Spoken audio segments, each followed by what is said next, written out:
Hi guys, it's Andy from Man City Fan TV. Well, I'm here with the legend that is Sharon Latham. Legend. The I legend, like yeah. that.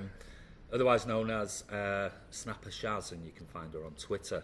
So Sharon has given Man City Fan TV the opportunity to interview her, and I'd like to say a massive thank you to Sharon. So starting off, Sharon, where did you grow up? I was born and bred in Bolton,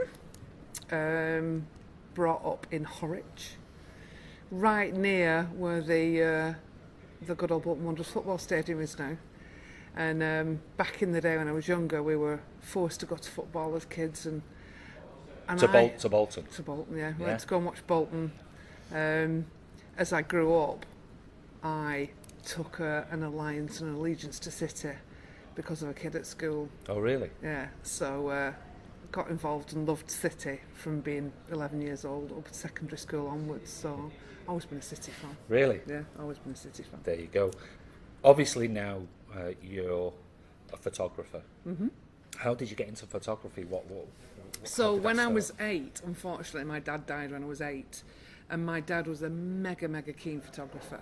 He literally never went anywhere without his little Zenith Russian camera. Unfortunately, when he died, I got his camera, and that was it. I never went a day without taking photos. So I literally used to take this Zenith camera around, and people would buy me films for Christmas, for birthday, and I'd take photographs of everything all the time. I've even still got little rolls of film from Really? like being 13, 14 years old that I've never had developed, because at the time I couldn't Really? afford to get them developed. Wow. Because you take that many photos, and it's like, back then I didn't have my own dark room or anything like that. I was taking up boots and... Yeah, you know what I mean? was it 35mm? Yeah, You used to take them in. So, but still got a Tupperware box, I would say, with about 25 rolls of film. And I know they're knackered, and I know they're not exposed, they're all knackered. I know they're not going to be pictures in there, but I just can't throw them away. So, yeah, I mean, I've literally taken photos since I was 8 years old. I've always loved it. Yeah. I used to love watching my dad when I was little, taking photos. We'd have dogs and go up Rivington and take pictures of the dogs and what have you. And I loved it. So when I got his camera, that was it. I don't think I've ever gone a day in my life where I've not taken a photo. Really? Genuinely, yeah. Wow. And my family used to see how obsessed I was with it, so they used to, as I say, fund it by buying me films, but didn't always get to develop them all. Oh, and don't get me wrong, there's some really crap pictures. Like, there is my hand, and, you know. But over time, whenever anybody asks me, what would you do to recommend being a photographer, I always say, go and take photos. That's the only way to learn your craft. It's like a trombone player. Of How to course. become the best trombone player? Yeah, Go and keep play the playing. trombone, yeah. Especially this day and age with, phones now. The camera, the image quality that you get on phones. Unbelievable, absolutely unbelievable. And I would say to anybody, it's always about what eye you've got and what style of photographer you are individually. It's not always about the equipment that you have, it's what sort of photograph you take. So how did from growing up as a young girl, taking photographs, obviously going to Bolton and sort of supporting City, how did you get into sort of the sport? Where was the transition from just taking photographs? Fast forward. So again, I had kids really young. Right. I was in my early 20s when I first had kids. Okay. So again, that whole passion for photography carried on then. And I knew this was what I loved to do, and it was my second part of my life. My kids and family came first, and work, but then there was always photography. And every time we moved house, when I had the kids, we used to try and make sure there was a room for a dark room, because as I got older, then I'd reproduce them myself. Right. But then you've got so much time to spend with kids and family, and I also working, so I worked full time. I was a full time mum. You know, there was no way on this heaven and earth I thought I'd ever make money out of being a photographer. Really? I just thought it was my hobby. You know, people play football, people bake, people go running, whatever. I took Was photos. it something you studied for, or was it something? Yeah, that you I mean, developed? after school, I did a college course. I did a proper BTEC back in the day. Back in the day. The BTEC. Yeah, BTEC. I did an A level in art, and I did a BTEC in photography, just to hone my skills and to make sure that my thought process of how I'd learned to take photos was the right way, and it was. Yeah. There was nothing really that I could learn about taking pictures that I hadn't already taught myself, because I've been doing it since I was 8. So yeah, I did that, but then I worked in various other jobs to keep the family going. So photography was never going to be it was never going to be my career. I wasn't going to university. Do you know what I mean? I had a Yeah, family yeah, to yeah, keep. yeah, of course, yeah. So I worked as a sales manager, I was a telesales rep, I worked in advertising, you name it, I did the most weird jobs. And then as the kids got older, I realised that if I was ever going to do this, it was going to be when the kids were gone, so I didn't have to worry about paying for them. So when the kids were sort of like in their teens, I then started doing part-time photography for cash. Right. And I was living in Liverpool at the time, and a friend of mine said, "Oh, I love your music stuff," because I did a lot of music stuff in Liverpool. And the friend said to me, "Oh," he said, "I love your music photography, and we've just set up a football club," because he knew I liked football. "We've just set up a football club, it's non-league, do you want to come and photograph our inaugural year?" So I was like, yeah, I'll come. So what a different sort of set of skills you need to be a football photographer. What's the difference between... Everything's fast, everything's moving. Of course. You know, even in music photography, it's fast and it's moving and it's dark. But in sports photography, it's mega fast, it's mega moving. And the equipment that I had just didn't cut the mustard.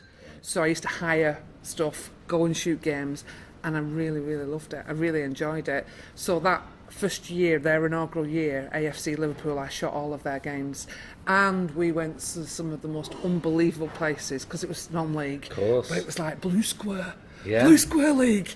And we'd go to the most unbelievable football pitches where there was still half a climbing frame in the middle of the pitch. Do you know what I mean? It was epic. I so enjoyed it. And I thought, do you know, I quite like this. And then, unfortunately, I had a really bad car crash and I broke my back. I was in hospital for 2 years in a wheelchair and out of action. And I lost all my confidence and didn't take another photograph for about 18 months. I was so down, which is not like me. And all my family were trying to encourage me and I was in hospital. Anyway, in the end, I got myself sorted. And to get my confidence back, I moved back to Manchester. I had to come back from Liverpool to my near family. And I did the Manchester International Festival, which is MIF. And I volunteered to photograph some of their events. And I did it, and it was great. And I realised, I thought, I've still got this. I can still take photos. And the pictures went on their website. And they were like, highly appreciative, thanks, volunteer. Anyway, a good friend of mine who I've known for a long time is a videographer. He phoned me up and he went, "Oh, you're back photographing then? Oh, I've seen your pictures on the Manchester website." I said, "Yeah." He said, "Oh, brilliant." He said, "City." He said, "You've done football photography, haven't you?" I said, "Yeah." He said, "Man City," he said, there's rumours they're going to get taken over by the Arabs. And Really? I'm like, "Really?" He went, yeah. This was before it happened. Yeah. I was like, yeah.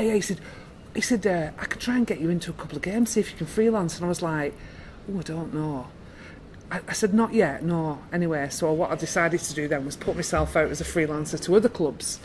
So I covered Bolton, I did Liverpool, Everton, and I just freelanced for the Press Association.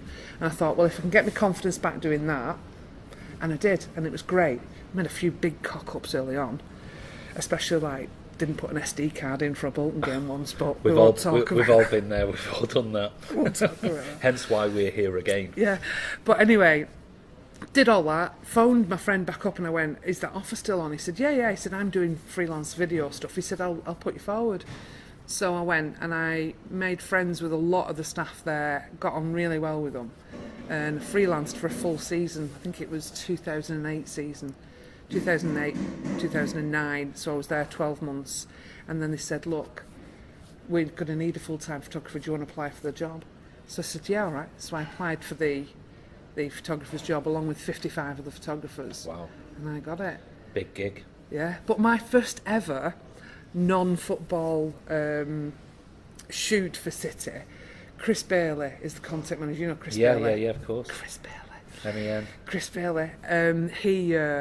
He phoned me up one day. He said, "Oh, you've been doing games for us." He said, "How about you come and do this off-site shoot that we're doing for the magazine?" Do you remember the magazine? Yeah. I loved that magazine. Yeah, it was fantastic. I loved it. He said, "Oh, we're doing a feature on Stevie Island." Oh, wow. I was like, "All right, yeah." So I went to Stevie Island's house. Not the big pink Range Rover. Oh, there was everything. And there was the fish tank. Yeah. As you walk in, there was the big fish tank. And there was the huge car with the Superman on the wheels. And Yeah, all of that. course. It was amazing. And what a lovely lad. Yeah. Bless him. What a lovely lad. So we did that interview, did lots of portrait shots of him. I remember asking him to take his top off. And he's like, you're a bit forward. I went, no, I want to get your tattoos. so that was my first feature shoot. And then from there, it just went on from there. And as I say, I applied for the job, got the job, and that was it. Off I went. Fantastic. It was amazing. It was right place, right time, and lots of hard work. It's always the way, though, isn't it? Sometimes you just need that little bit of luck, that little bit of in somewhere, or just being in the right place at the right time. Yeah, and I think it's also being the right sort of person, because I think City at that time was, you know, they were what they were. They were just about to be taken over. That money was coming in, and then it was, you know, Robinho and Carlos and all those players, and Gareth Barry, so all those just players at the right time. Literally, yeah. So I mean, I'm not saying I'm the best sports photographer in the world. I'm probably far from it. There are a lot of exceptional sports photographers, but my personality suited where the team was at that time. Yeah. And I think that's one of the reasons I got it. Yeah, big, loud, and comforting, because some of them were quite. Some of the players were a bit, you know. Because there was quite a lot of foreign imports as well. So they're coming to Manchester with their families or on their own, and I know there's a lot of player liaison support and things like that. But it's nice to have a warm, friendly face. Yeah, of course. And I think that's possibly my personality works like that as well. Yeah. I'm quite motherly. Yeah. Well, you're a mother. I'm quite mumsy.